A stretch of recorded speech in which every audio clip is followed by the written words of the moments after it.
Hello, become students. Welcome back. So today we are going to start a new lecture, clear, and new chapter. और ये chapter जो है वो same 3 students के लिए है, क्लियर। अब हमारा लेक्चर नंबर 1 स्टार्ट हो रहा है, प्रॉफिट और लॉस प्रायर टू इनकॉर्पोरेशन। ये लेक्चर देखने के बाद गारंटीड आप कभी प्रॉफिट और लॉस प्रायर टू इनकॉर्पोरेशन का इंट्रोडक्शन कॉन्सेप्ट नहीं भूलने वाले। ठीक है, बहुत अच्छे से मैं करवाऊंगा, साथ ही साथ आपको सम भी कराऊंगा। और जो स्टूडेंट्स न्यू हैं, ठीक है, न्यू है, आए हैं फर्स्ट टाइम मेरे चैनल पे, तो सबसे पहले चैनल को सब्सक्राइब कर लीजिए। उसके बाद आप मुझे ये नंबर पे व्हाट्सअप कर दीजिए आपके जो भी डाउट है रिलेटेड प्रैक्टिकल सम्स के, लेकिन फोटो जरूर भेजना। फोटो होगा उसमें मैं देखूंगा, कुछ गलत है तो ही आप डायरेक्टली आप बोलोगे पूरा सम करवा दो या पूरे सम का पीडीएफ भेज दो, तो कोई एंटरटेन नहीं करूंगा मैं आपके लिए। जस्ट मैं आपके डाउट सोल्व करने के लिए ये मैं आपको नंबर दे रहा हूँ, ओके। और बाकी काफी सारे वीडियोस मैंने बीकॉम्स के अपलोड कर चुके हैं। अगर कोई सम नहीं मिल रहा है तो आप मुझे यहाँ पे व्हाट्सअप कर सकते हो और मुझे वो वीडियो का डिमांड कर सकते हो। मैं अगर वो होगी वो अवेलेबल तो मैं आपको शेयर कर दूंगा, अगर नहीं होगी तो मैं पूरी ट्राई करूंगा 2 से 3 दिन में आपके लिए वो वीडियो बना दूं। ठीक है, तो ये हुई बात स्टार्टिंग आपको गाइडेंस की। अब चलिए स्टार्ट करते हैं हमारा new chapter with first lecture, profit और loss prior to incorporation for sem 3 students. Welcome, welcome again, clear. तो सबसे पहले हम समझते हैं ये चैप्टर का नाम, ये प्रॉफिट है। अब ये प्रॉफिट का मतलब तो आपको पता होगा, इसका मुझे कोई इंट्रो आपको नहीं देना। लॉस का भी आपको मतलब पता होगा। अब जस्ट ये क्या लिखा है, ये लिखा है प्रायर टू इनकॉर्पोरेशन। अब ये दोनों, प्रायर का मतलब तो आपको पता होगा पहले, लेकिन किसके पहले? इनकॉर्पोरेशन के पहले। अब देखो इनकॉर्पोरेशन क्या होता है, देखो कंपनी, ठीक है। अब कंपनी मतलब क्या हो गया, ऐसे ही देखो आपने देखा होगा रिलायंस, ठीक है, इंडस्ट्री लिमिटेड, तो जिसके पीछे लिमिटेड या प्राइवेट लिमिटेड लगता है ना, ओके, जिसके पीछे लिमिटेड या प्राइवेट लिमिटेड लगता है उसको हम क्या बोलते हैं, उसको हम कंपनी बोलते हैं। ठीक है, क्या बोलते हैं? कंपनी बोलते हैं। और वो कंपनी का इनकॉर्पोरेशन, उस कंपनी का इनकॉर्पोरेशन होना, वो एक इनकॉर्पोरेशन है। और उसका कंपनी में इनकॉर्पोरेशन होने से पहले का प्रॉफिट, उसको मैं क्या बोलूंगा, प्रॉफिट और लॉस प्रायर टू इनकॉर्पोरेशन। अभी और एक अच्छे से एग्जांपल से मैं आपको एक्सप्लेन करूंगा। फिलहाल आपको इनकॉर्पोरेशन मतलब समझ में आ गया, मतलब कोई कंपनी का इनकॉर्पोरेशन होना मतलब बनना, कंपनी का बनना, उसको क्या बोलेंगे, इनकॉर्पोरेशन बोलेंगे। और कंपनी का बनना ऐसे ही नहीं होता है, काफी सारे लीगल प्रोसीजर करने पड़ते हैं। मतलब ऐसा आपने आज सोचा कि मैं कंपनी ओपन कर देता हूँ और कल वो ओपन होगी, ऐसा नहीं है। कंपनी के डॉक्यूमेंट्स करते करते कम से कम 3 to 6 मंथ्स लग जाते, मिनिमम 2 मंथ्स तो लगना ही है, बाकी मैक्सिमम 4 to 6 मंथ्स भी लग जाते हैं। अभी मैं अगर रिसेंट की बात करूं, मेरा खुद का प्रैक्टिकल एग्जाम की बात करूं, तो जस्ट मैंने हमारे ही एक सब्सिडरी कंपनी ओपन की थी, तो मुझे 6 मंथ लगे थे क्योंकि एक डॉक्यूमेंट का एरर आ गया था, ओके। तो उस वजह से क्या हो गया था, 6 मंथ्स लगे थे। तो कहना ये चाहता हूँ कि कंपनी आज आपने अगर सोची और कल उसको ओपन कर दोगे तो ये पॉसिबल नहीं है। तो बस अभी जस्ट एक एग्जांपल देखेंगे तो आपको और अच्छे से क्लियर होगा। देखो इसमें क्या होता है, यहाँ पे आप देख रहे हो ये कौन है, ये 4 पर्सन है, ओके। इन 4 पर्सन ने सोचा कि अब मुझे एक कंपनी ओपन करनी है। क्या करनी है? कंपनी ओपन करनी है। लेकिन ये क्या करते हैं, ये कोई न्यू कंपनी ओपन नहीं करते, ये कोई न्यू कंपनी ओपन नहीं करते, ये एग्जिस्टिंग, क्या तो कहे तो रनिंग कंपनी, एग्जिस्टिंग या तो रनिंग जो बिजनेस है, सॉरी कंपनी नहीं, जो बिजनेस है उसको वो एक्वायर कर लेते हैं। मतलब कि इन शॉर्ट कहूँ तो टेक ओवर कर लेते हैं। मतलब ऐसा एक छोटा सा बिजनेस होगा और वो अच्छा खासा तो चल रहा है, ठीक है, तभी तो कोई उसको एक्वायर करेगा। फिर ये 4 लोग आते हैं और कहते हैं कि हमें आपका बिजनेस परचेस कर देना है। लेकिन ये लोग क्या करेंगे, ये बिजनेस को परचेस करने के बाद उस बिजनेस को नया एंटिटी दे देंगे, मतलब कि उस बिजनेस को वो क्या कर देंगे, कंपनी बना देंगे। ओके, और ये चारों लोग उस कंपनी के कौन होंगे, वो प्रमोटर होंगे। जैसे रिलायंस इंडस्ट्री का प्रमोटर कौन है, तो आपको देखोगे तो कौन होगा रिलायंस इंडस्ट्री का, ये मुकेश अंबानी। क्लियर। तो इसी तरह से ये चार लोग इस कंपनी के क्या है, प्रमोटर ऑफ द कंपनी है।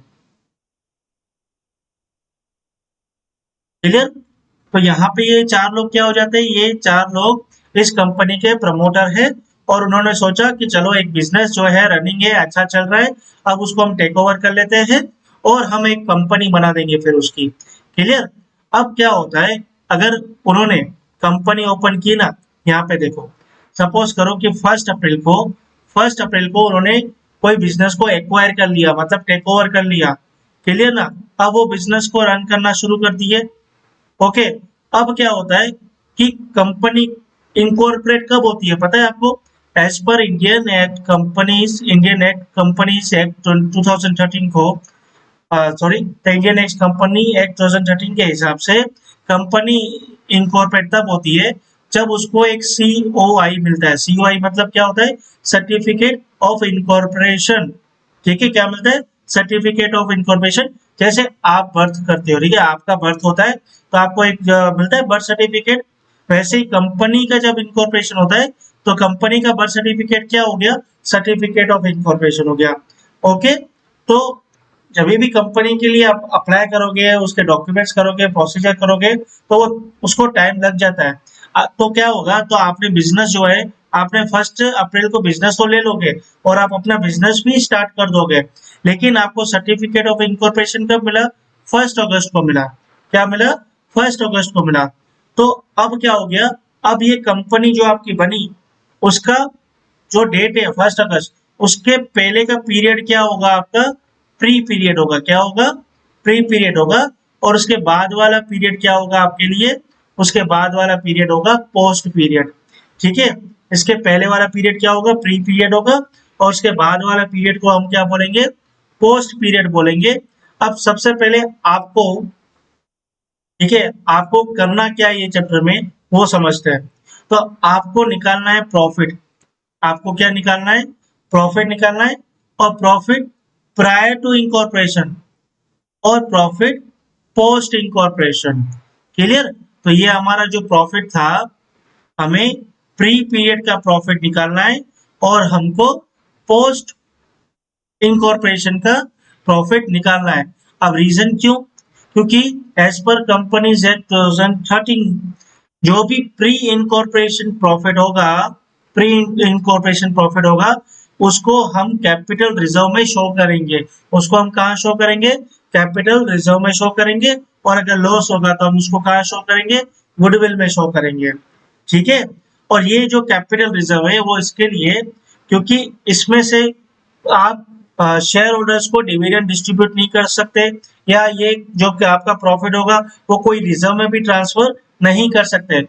ये कौन से नेचर का प्रॉफिट होगा, ये कैपिटल रिजर्व का प्रॉफिट होगा। रीजन क्या है, देखो, रीजन ये है कि इनकॉर्पोरेशन, कोई भी कंपनी का इनकॉर्पोरेशन वन टाइम होता है। ये जो आपको सर्टिफिकेट ऑफ इनकॉर्पोरेशन मिलता है ना, तो ये एक नंबर होता है, जैसे जीएसटी का नंबर कैसे होता है, वैसे सर्टिफिकेट ऑफ इनकॉर्पोरेशन के भी नंबर होता है। और आपके आधार कार्ड का भी कैसे नंबर होता है, वैसे सर्टिफिकेट ऑफ इनकॉर्पोरेशन का भी एक नंबर होता है जो वन टाइम मिलता है। तो ये प्रॉफिट है, वो भी क्या होगा, वन टाइम होगा, या लॉस होगा वो भी वन टाइम होगा। तो इसके लिए इसका नेचर कौन सा आ गया, कैपिटल रिजर्व वाला, कैपिटल का नेचर आ गया। इस वजह से इसको हम कहाँ पे शिफ्ट करेंगे, कहाँ शो करेंगे, कैपिटल रिजर्व में शो करेंगे।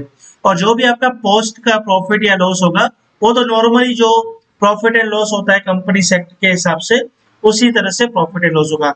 जस्ट हमें इसको बाइफर्केशन इस वजह से करना है क्योंकि जो प्री का प्रॉफिट होगा वो हम कैपिटल रिजर्व में लेके जाएंगे, और पोस्ट का तो एज इट इज जहां लेके जाना है वहां पे प्रॉफिट एंड लॉस अकाउंट में। ओके। तो ये चैप्टर में हमें क्या निकालना है, वही प्रॉफिट निकालना है, जो कि प्रॉफिट प्रायर टू इनकॉर्पोरेशन कितना है और प्रॉफिट पोस्ट इनकॉर्पोरेशन कितना है। और प्रॉफिट कैसे निकालते हैं, जैसे हम 11-12 से अब तक निकालते आए हुए हैं। इनकम जो भी रहेगी उसमें से आप क्या लेस कर दोगे, एक्सपेंस लेस कर दोगे। ओके। और वैसे ही पोस्ट में भी आपको वही करना है, जो भी आपका इनकम है उसमें से क्या लेस करना है, एक्सपेंस लेस करना है। क्लियर। तो आप इतना समझ चुके हो कि क्या होता है। कोई प्रमोटर्स होते हैं, मतलब ये अभी तो फिलहाल 4 लोग हैं, उन्होंने सोचा कि एक बिजनेस को हमें टेक ओवर कर लेते हैं, अच्छा खासा चल रहा है और हम उसकी कंपनी बना लेते हैं। तो ये क्या हो गया, ये 4 लोग एक एग्जिस्टिंग या रनिंग बिजनेस को इनकॉर्पोरेट करने वाले हैं, मतलब टेक ओवर करने वाले हैं और कंपनी ओपन करने वाले हैं। ठीक है, तो ये चारों लोग उसके लिए क्या हो गए, प्रमोटर ऑफ कंपनी हो गए। ओके। और कोई भी अगर बिजनेस टेक ओवर कर रहे हैं, चलो ठीक है टेक ओवर तो कर दिया, लेकिन ऑन द स्पॉट कंपनी नहीं बन जाती है वो। उसके लिए क्या करना पड़ता है, लीगल प्रोसीजर करना पड़ता है। और लीगल प्रोसीजर के बाद उनको क्या मिलता है, एक सर्टिफिकेट ऑफ इनकॉर्पोरेशन मिलता है। जैसे आपको बर्थ सर्टिफिकेट मिलते हैं ना, वैसे तो वैसे ही कंपनी को भी एक बर्थ सर्टिफिकेट मिलता है, जिसको हम क्या बोलते हैं, सर्टिफिकेट ऑफ इनकॉर्पोरेशन। अब क्या होता है कि उन्होंने बिजनेस तो 1 अप्रैल को परचेस कर लिया, तो इसका मतलब ये नहीं है कि यहाँ से कंपनी शुरू होगी।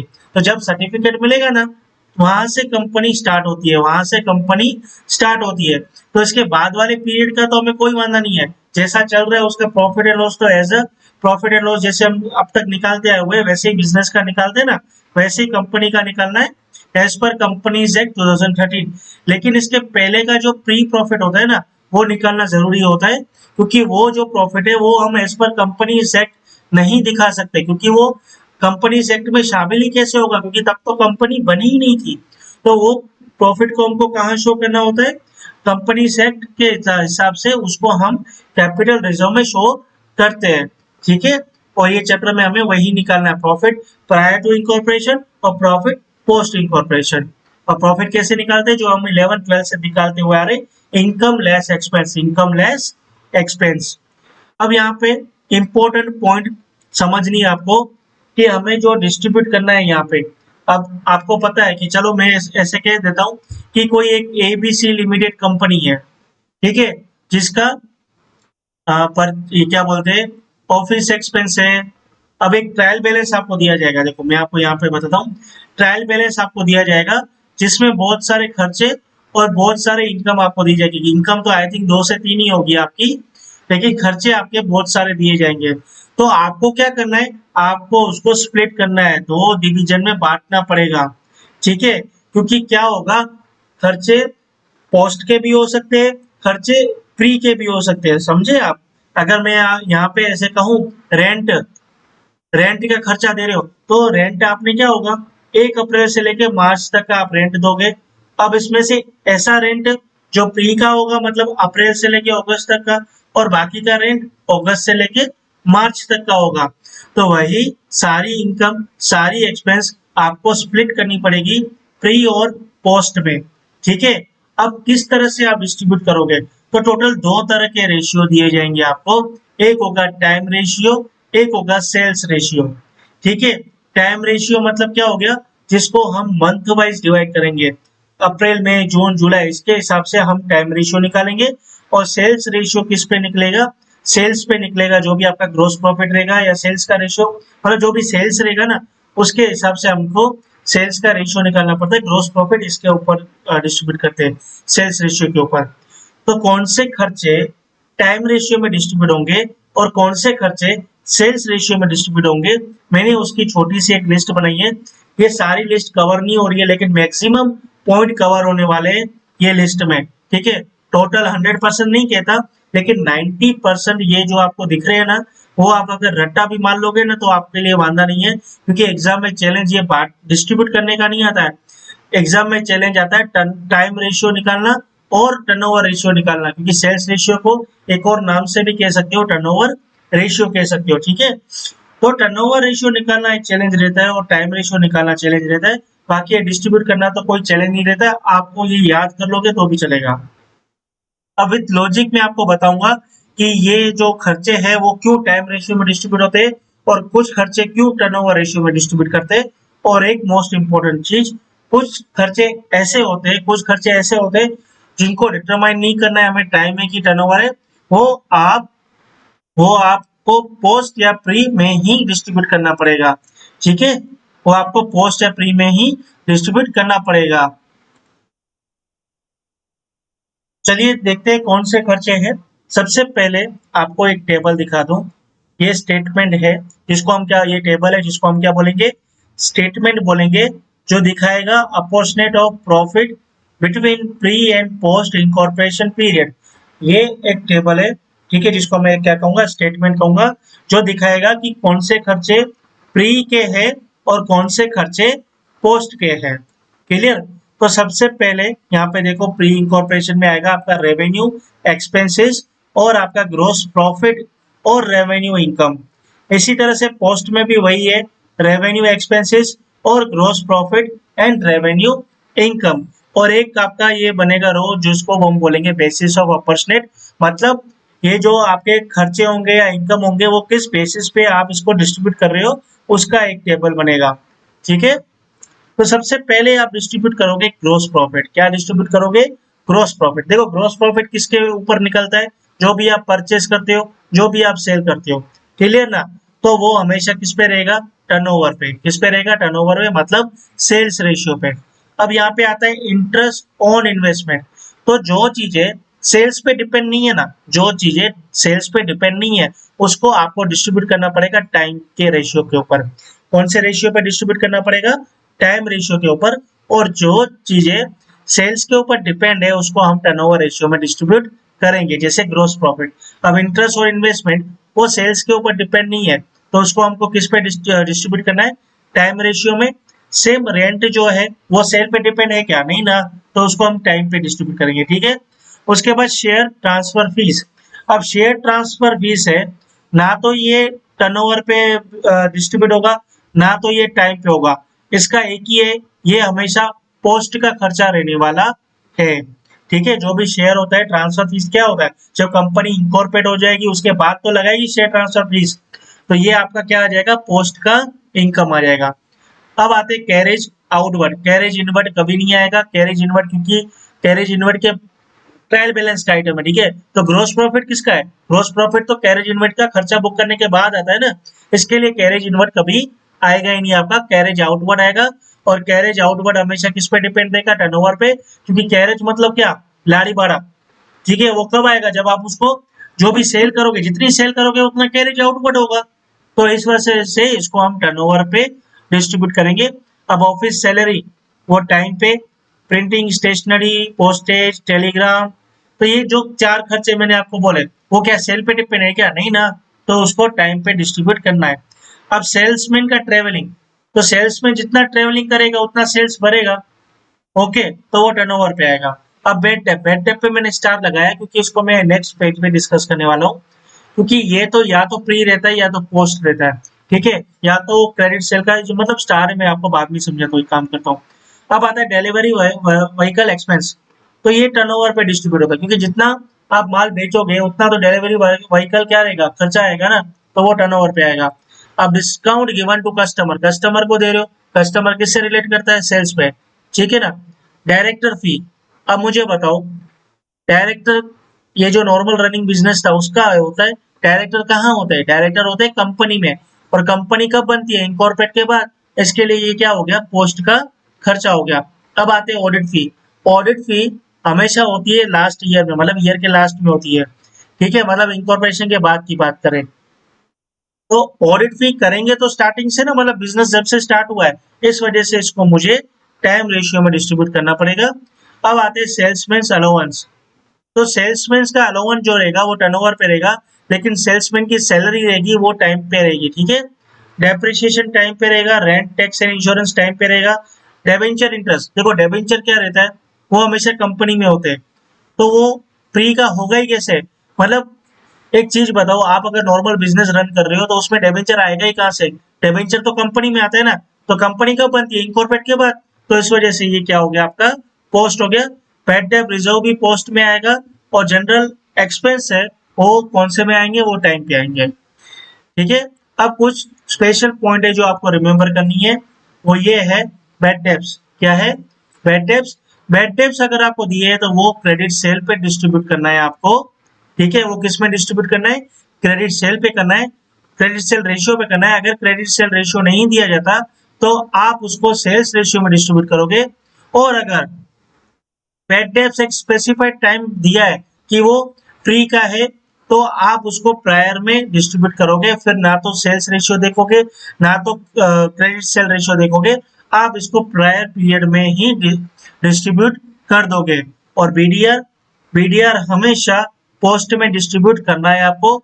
सेल्समैन सैलरी है वो टाइम रेशियो में जाएगी, और सेल्समैन का कमीशन और अलाउंस है वो सेल्स रेशियो में जाएगा। और इंटरेस्ट ऑन परचेज प्राइस ये मैं जब चैप्टर कराऊंगा ना तब मैं आपको अच्छे से समझाऊंगा। यहाँ पे तो मैंने आपको दे दिया कि टाइम रेशियो में, लेकिन किस तरह से डिस्ट्रीब्यूट करना है वो भी समझना बहुत जरूरी है। परचेज प्राइस, ऑडिट फी है वो टाइम रेशियो में आएगी, और गुडविल है वो हम लेटर ऑन चैप्टर में डिस्कस करेंगे। क्लियर? तो आई होप कि आपको इतना सा इंट्रोडक्शन आपको समझ में आ गया होगा। हम स्टार्ट करते हैं सम। ठीक है, तो अभी हम कौन सा सम करेंगे? अभी हम करेंगे सम नंबर 5, जो कि मोस्ट इंपोर्टेंट सम है एग्जाम के पॉइंट ऑफ व्यू से। और मोस्ट इंपोर्टेंट क्यों बनाता है? क्योंकि ये वाला पॉइंट इसके अंदर है। क्लियर? कौन सा? ये वाला। क्लियर? तो अब हम स्टार्ट करने वाले हैं सम नंबर 5। ठीक है, सम नंबर 5 को पहले अच्छे से रीड कर लेते हैं। तबगत trading company limited was incorporate on 1st September 2020। अब यहाँ पे देखो इनकॉर्पोरेट की बात करिए, मतलब कंपनी कब बन गई थी? 1 सितंबर 2020 को। Take over the running business of Harish textile as of from 1 July 20, मतलब जुलाई को बिजनेस एक्वायर कर लिया था और सितंबर पे कंपनी इनकॉर्पोरेट हुई थी। तो मेरा प्री पीरियड कौन सा रहा? जुलाई एंड अगस्त। क्यों? क्योंकि सितंबर 1 को तो इनकॉर्पोरेट हो चुकी है ना। तो सितंबर मंथ से लेके और उसका कंपनी का अकाउंट देखो 31/12, मतलब दिसंबर, कैलेंडर ईयर चल रहा है जनवरी से दिसंबर वाला, मतलब सितंबर टू दिसंबर पोस्ट पीरियड रहेगा और जुलाई और अगस्त प्री पीरियड रहने वाला है। क्लियर? कंपनी की टोटल सेल कितनी बोली है? देखो उन्होंने टोटल सेल बोली है 2,85,000। और ट्रेंड ऑफ सेल देखो क्या है, जुलाई एंड अगस्त का 2:3, अगस्त एंड सितंबर का, अक्टूबर नवंबर दिसंबर, इस तरह से रेशियो दिया है। हमको सेल को इस तरह से बांटना है, तो कोई डिफिकल्ट नहीं है। एक बार मैं अगर इसको करवा दूंगा ना, आप लाइफ टाइम नहीं बोलने वाले हो उसको।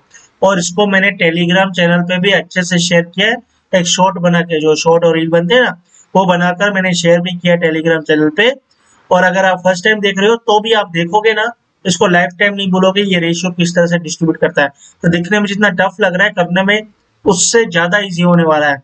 क्लियर? तो ये सेल्स तो मैं यहाँ पे डिस्ट्रीब्यूट कर दूंगा, और उसके बेसिस पे मैं क्या निकाल दूंगा? सेल्स रेशियो निकालूंगा। वो भी मैं आपको जस्ट अभी करवाऊंगा। और रेट ऑफ ग्रोस प्रॉफिट निकालना बहुत जरूरी रहता है, क्योंकि सम की शुरुआत ही ग्रोस प्रॉफिट से होती है। तो ग्रोस प्रॉफिट उन्होंने बताया है कि जुलाई अगस्त एंड सितंबर का है वो 30% इंक्रीज हो रहा है, अक्टूबर एंड नवंबर का 40% इंक्रीज हो रहा है, और मंथ ऑफ दिसंबर का 10% इंक्रीज हो रहा है। तो मैं ग्रोस प्रॉफिट निकाल तो लूंगा, परसेंटेज तो पता है, लेकिन मुझे सेल ही नहीं पता ना कि जुलाई का कितना, अगस्त का कितना, सितंबर का कितना। तो मुझे सेल नहीं पता, तो मैं ग्रोस प्रॉफिट निकालूंगा कैसे? भले परसेंटेज दे दिया, पर परसेंटेज का करना क्या है? तो इस वजह से मुझे सबसे पहले क्या निकालना पड़ेगा? सेल निकालना पड़ेगा। ठीक है? और बाकी के ये खर्चे और इनकम दिए, जिनको हम क्या करेंगे? वो टाइम रेशियो और सेल रेशियो पे डिस्ट्रीब्यूट कर देंगे। अब ये मोस्ट इंपोर्टेंट पॉइंट देखो यहाँ पे, in respect of bad debts, क्योंकि देखो यहाँ पे रिकवरी ऑफ बैड डेब्ट्स कितना दिया है? 500। तो रिकवरी ऑफ बैड डेब्ट्स तो देखो कहाँ का लो, प्री का लो कि पोस्ट का लो? तो उन्होंने एक पॉइंट दिया है, in respect of bad debts return of in pre incorporation period, मतलब बोल रहे हैं प्री इनकॉर्पोरेशन पीरियड में ये दिखाओ, क्योंकि बैड डेब्ट रिटर्न ऑफ हमने प्री इनकॉर्पोरेशन पीरियड में किया था। बाकी खर्चों में इतना कुछ नहीं है, जब मैं करूंगा तब आपको अच्छे से समझा दूंगा। अब चैलेंज क्या है? चैलेंज ये है कि मुझे टाइम रेशियो निकालना है और सेल्स रेशियो निकालना है। टाइम रेशियो बहुत इजी हो जाता है। देखो प्री इनकॉर्पोरेशन पीरियड मुझे पता कब है, तो 1/7/2020 को मैंने बिजनेस को एक्वायर किया, और 1/9/2020 को कंपनी इनकॉर्पोरेट हो गई। मतलब 1/7/20 से 31 अगस्त टोटल कितने महीने हुए? 2 महीने हुए। और 1/9/2020 से इसका अकाउंटिंग ईयर कब खत्म हो रहा है? दिसंबर को। तो 1/9 से 31 दिसंबर, मतलब कितना महीना हो गया? 4 महीना हो गया। तो जस्ट इसको 2:4 लिखिए, और 2:4 को और डिवाइड कर लेंगे 2 से, तो मतलब क्या आ गया? 1:2। मतलब कितना रेशियो आया? टाइम रेशियो आपका, टाइम रेशियो आया 1:2। मतलब जो भी खर्चे होंगे जो टाइम रेशियो में डिस्ट्रीब्यूट हो रहे, वो हम प्री और पोस्ट को 1:2 में डिस्ट्रीब्यूट करेंगे। 1 किसका है? प्री का, और 2 किसका है? पोस्ट का। क्लियर? अब हम निकालेंगे सेल्स रेशियो। ये सेल्स रेशियो जो मैंने यहाँ पे करके रखा है, ये आपको बुक के आंसर के पीछे मिलेगा। ठीक है, ये रहा। तो काफी कॉम्प्लिकेटेड है, ये रहा देखो। जो काफी मुझे कॉम्प्लिकेटेड लगा, तो मैं आपको यहाँ पे सिखाने वाला हूँ बहुत ही अच्छा और सिंपल तरीका। क्लियर? यहाँ पे सबसे पहले क्या निकालना है आपको, आपको लिखना है ये जुलाई अगस्त, अगस्त सितंबर, सितंबर अक्टूबर, नवंबर दिसंबर, नवंबर दिसंबर, सॉरी अक्टूबर नवंबर, नवंबर दिसंबर। तो आप जो रिपीट हो रहे ना, उसको रिपीट मत करना, जस्ट लिख दो जुलाई, अगस्त, सितंबर, अक्टूबर, नवंबर, दिसंबर। अब जुलाई का रेशियो क्या है, 2:3 है। क्या है? 2:3। तो आप इसको यहाँ पे 2:3 लिखिए। क्लियर? 2:3 लिख दिया। अब नेक्स्ट अगस्त और सितंबर का कितना है? अगस्त और सितंबर का है आपका 2:3। तो नीचे देखो, अगस्त में आओ, नीचे वाले रो में आओ, 2:3 करो। फिर सितंबर एंड अक्टूबर का क्या है, 2:3। अब वापस नीचे आ जाओ, सितंबर अक्टूबर का 2:3। उसके बाद अक्टूबर और नवंबर का क्या है, 3:2। तो वापस नीचे आ जाओ, अक्टूबर नवंबर का 3:2। उसके बाद आपका नवंबर एंड दिसंबर का क्या है, 3:2। तो वापस नीचे आ जाओ, 3:2 करिए। ठीक है, इतना आपने कर दिया। अब क्या करना है आपको, अब जो खाली जगह है उसको भर दीजिए। हम करते थे छोटे बच्चे थे, खाली जगह भरो, वैसे हमको खाली जगह भरनी है। अब कैसे भरनी है, अब हम यहाँ पे ये आते हैं रो में। तो ये जो खाली जगह है उसके नियरेस्ट नंबर कौन सा है, 3। तो यहाँ 3 लिख दो। अब आगे 3 लिखते जाओ, आंख बंद कर कर। अब नेक्स्ट रो में आओ, अब ये खाली जगह 3 है, इसके नियरेस्ट नंबर कौन सा है, 3। तो 3 लिख दो। अब यहाँ पे भी खाली जगह है, लेकिन इसके नियरेस्ट नंबर कौन सा है, 2। कॉलम में मत जाना, रो में जाना। अब नीचे इन दोनों खाली जगह के नियरेस्ट नंबर क्या है, 2 है। तो 2। इधर क्या खाली जगह है, 3। तो 3। अब इधर खाली जगह क्या है, 2। और इधर खाली जगह के नियरेस्ट नंबर क्या है, 3। अब नीचे खाली जगह देखो, तो नियरेस्ट नंबर क्या है, 3, 3, 3 और 3। अब क्या करना है आपको, इन सबको मल्टीप्लाई कर दो। 2 into 2 into 2 into 3 into 3। तो चलिए करते हैं। 2 2 जा 4, 4 2 जा 8, 8 3 जा 24, 24 3 जा आपका कितना आएगा, 2 into 2 into 2 into 3 into 3। Total आया 72। अब इनको भी 3 into 2 into 2 into 3 into 3 करेंगे तो आएगा 108। और ये आएगा आपका 162। ये आपका आएगा 243। ये आपका आएगा 162। ये आपका आएगा 108। टोटल आपका आएगा 855। क्लियर? इसको कैलकुलेट करते हैं, चलिए कंफर्म करते हैं। अगर आपके पास करंटली कैलसी नहीं है तो मैं आपके लिए यहाँ पे कैलकुलेट भी करके दिखाता हूँ। ठीक है, हमारे पास डिजिटल कैलकुलेटर है। जुलाई क्या करते हैं, 2 × 2 × 2 × 3 × 3 72 आया। अब अगस्त क्या करते हैं, 3 × 2 × 2 × 3 108 आया। अब सितंबर क्या करते हैं, 3 × 3 × 2 × 3 162 आया। अब अक्टूबर क्या करते हैं, 3 × 3 × 3 अच्छा 5 ही थे ना, 243। अब नवंबर करते हैं, 162 आया। अब दिसंबर करते हैं, 3 × 3 × 3 × 2 108। अब इन सबको प्लस कर दो, 72 plus 108 plus 162 plus 243 plus 162 plus 108। ये आपका क्या आया, 85 टोटल आया। क्लियर? ये आपका क्या आया, 855। अब मुझे बताओ टोटल सेल कितनी है, तो आपकी टोटल सेल है 2,85,000। अब मुझे यहाँ पे डिस्ट्रीब्यूट करनी है, तो कैसे करेंगे डिस्ट्रीब्यूट, 2,85,000 है, उसका टोटल कितना रेशियो आ रहा है, 855। तो 72 का कितना, तो 24,000 आ गया जुलाई का सेल। ठीक है, अब यहाँ पे क्रॉस मल्टीप्लाई भी कर सकते हो कि 72 पे 24,000 है, तो 108 पे कितना, तो 108 पे आता है 36,000। ठीक है, अब 108 पे 36 है तो 162 पे कितना, तो 54,000 आ गया सितंबर का। और 54,162 पे है तो 243 पे कितना, 81,000। अब 81,243 पे है तो 162 पे कितना, तो 54,000, और 54,162 पे है तो 108 पे कितना, तो 36,000। ये आपकी सेल आ गई। अब सबको प्लस कर दोगे तो आपका आंसर भी इतना आएगा, 36 plus 54 plus 81 plus 54 plus 36 plus 24, कुल एक 85,000। ठीक है, तो हमारे पास ये सेल डिस्ट्रीब्यूट हो चुकी है। अब सेल रेशियो निकालते हैं। तो सेल रेशियो कैसे निकालेंगे हम, सेल रेशियो, ठीक है, तो प्री मंथ कौन से आपके, प्री मंथ है आपके कौन से, जुलाई प्लस अगस्त। तो जुलाई और अगस्त को प्लस कर दो, तो 72 प्लस 108, तो 72 प्लस 108 कितना आया आपका, 180 आया। ये प्री मंथ हुए। अब पोस्ट मंथ कितने हुए आपके, पोस्ट मंथ का डेटा देख लो, 162, 243, आई थिंक वापस 162 और 108 था, देख लेते हैं। हाँ करेक्ट। अब इनका टोटल करो, तो 162 प्लस 243 प्लस 162 प्लस 108, तो 675 आया। तो इसको मैं ऐसे लिख सकता हूँ 180 इज टू 675, और इसको डिवाइड कर देता हूँ मैं 45 से। ये मैंने करके रखा था, आप ऐसे भी कर सकते हो। सपोज करो मुझे 45 नहीं पता, तो क्या करूंगा, पहले मैं 180 को डिवाइड बाय 5 करता हूँ। क्या करता हूँ, 180 को डिवाइड बाय 5 करता हूँ, तो आता है 36, और 675 को डिवाइड बाय 5 करता हूँ, तो कितना आता है 135।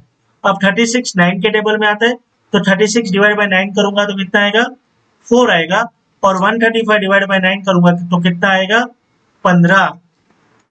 कितना आएगा, 15। तो सेल्स रेशियो क्या है आपका, 4:15 आया। क्लियर।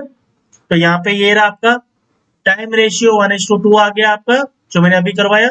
और सेल या टर्नओवर रेशियो जिसको मैं बोलूंगा, क्या है आपका, 4:15 आया।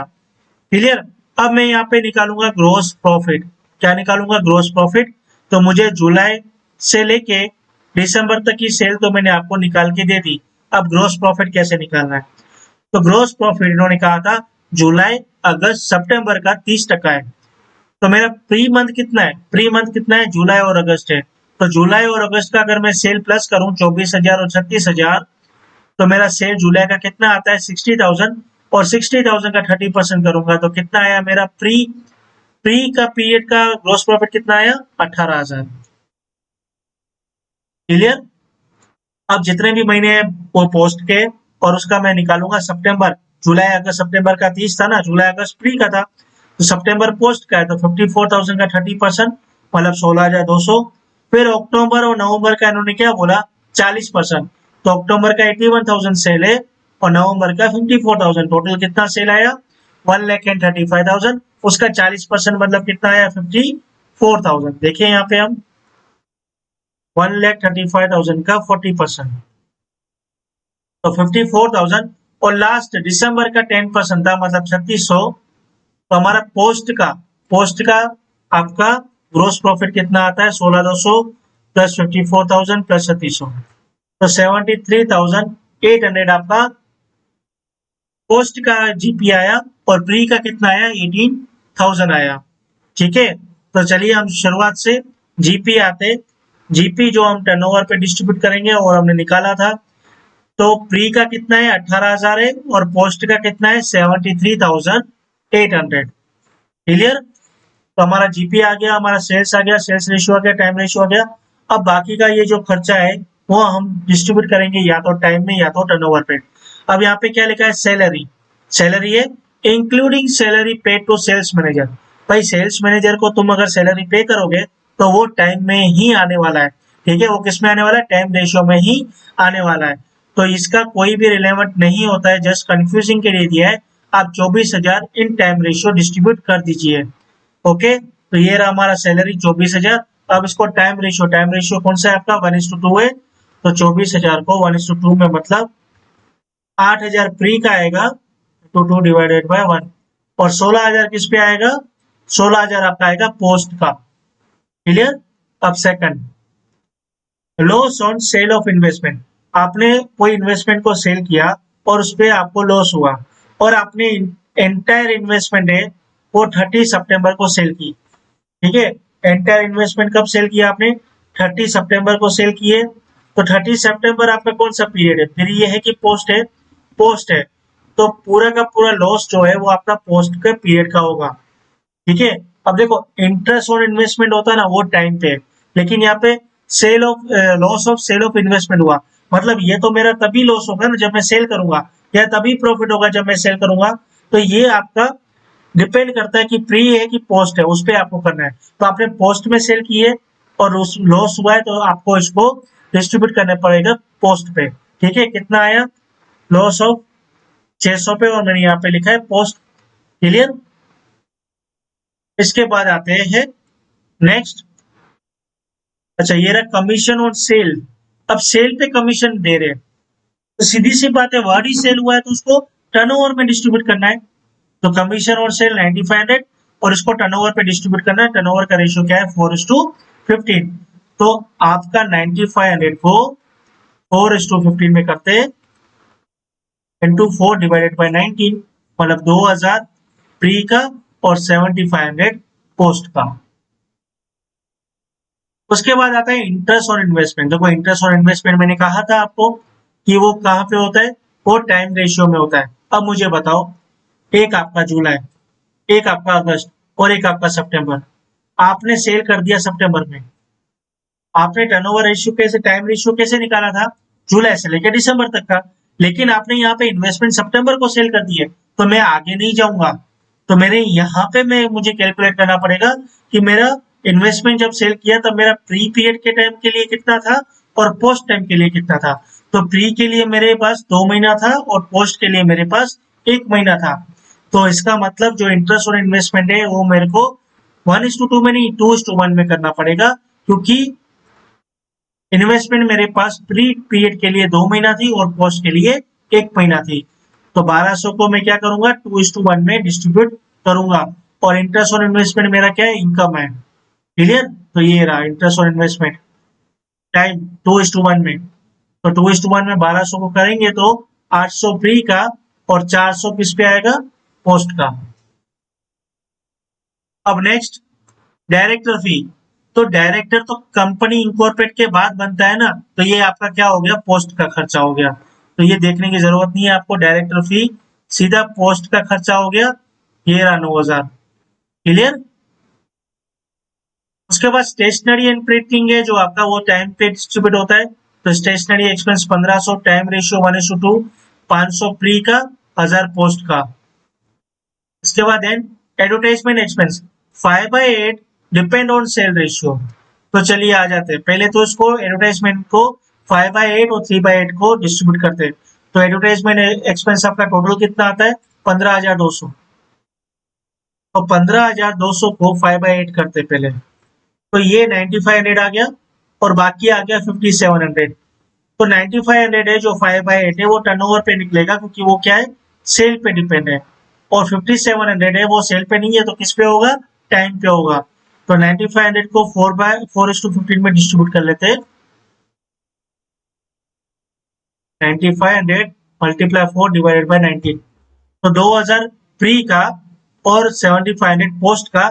इसी तरह से 5700 को 1:2 में करोगे तो 1900 प्री का और 800 पोस्ट का। क्लियर। अब जनरल एक्सपेंस आया होगा, ये आपका 6000 है, ये टाइम रेशियो में होगा। 6000 मतलब 2000 और 4000। अब हम आते हैं एक और चीज, ऑफिस रेंट। अब फर्स्ट 4 महीने के लिए 200 और बाकी के महीनों के लिए 250। यहाँ पे आ जाओ। अब ये लिखिए, जुलाई, ये मैं ऑफिस रेंट के लिए कर रहा हूँ। अगस्त, सितंबर, अक्टूबर, नवंबर, दिसंबर। तो पहले कितने महीने के लिए? 4 महीनों के लिए 200, 1 2 3 4। तो ये 200, 200, 200, 200 और बाकी महीनों के लिए 250। तो प्री पीरियड कितना है? 2 महीना, जुलाई और अगस्त, तो 400 आया। ठीक है। तो यहाँ पे मैं लिख दूंगा रेंट 400 प्री के लिए और पोस्ट के लिए कितने महीने, ये वाले। तो 250 कितने होते हैं, 500, और 200 कितने होते हैं, 400। तो 400 प्लस 500 कितने हो गए, 900। इस तरह से आपको निकालना पड़ेगा। अगर कोई इंफॉर्मेशन नहीं दी है तो आप इसको टाइम रेशियो में डिस्ट्रीब्यूट कर देना। क्लियर। अब हमारे पास क्या आता है, एक point recovery of bad debts. और बैड डेब्ट्स क्या था, प्री पीरियड के लिए था। तो रिकवरी हो रही है तो हमारी इनकम है, और इसको प्री पीरियड में ही डिस्ट्रीब्यूट करेंगे, क्योंकि ये हमने जब बैड डेब्ट लिया था वो प्री का ही लिया था। ओके, तो हमारे सारे पॉइंट हो चुके हैं। अब हमें मुझे निकालना है प्रॉफिट। तो कैसे निकालते हैं, इनकम माइनस एक्सपेंस। तो पहले मैं प्री की इनकम ले लेता हूँ, 18,000 प्लस 800 प्लस 500, टोटल 19,300 मेरा इनकम हुआ। अब उसमें से मैं लेस कर दूंगा एक्सपेंस। तो 19,300 minus 8,000 minus 2,000 minus 500 minus 2,000 minus 1900 minus 2,000 और माइनस 400। तो 2500 आपका क्या आया, प्री का प्रॉफिट आया। इसी तरह से पोस्ट का करते हैं। तो पोस्ट की इनकम कितनी है आपकी, 73,800 प्लस 400 मतलब 74,200। इसी तरह से आप उसमें से लेस कर दो खर्चे, मतलब 16,000 minus 7500 minus 600 minus 9,000 minus 1,000 minus 7500 minus 3,800 minus 4,000 minus 9,000। अच्छा, कुछ गलती की है मैंने, 74,200 minus 16,000 minus 7500 minus 600 minus 9,000 minus 1,000 minus 7500 minus 3,800 minus 4,000 और माइनस 900। तो 23,900 आपका पोस्ट का प्रॉफिट आता है। ठीक है ना, क्लियर।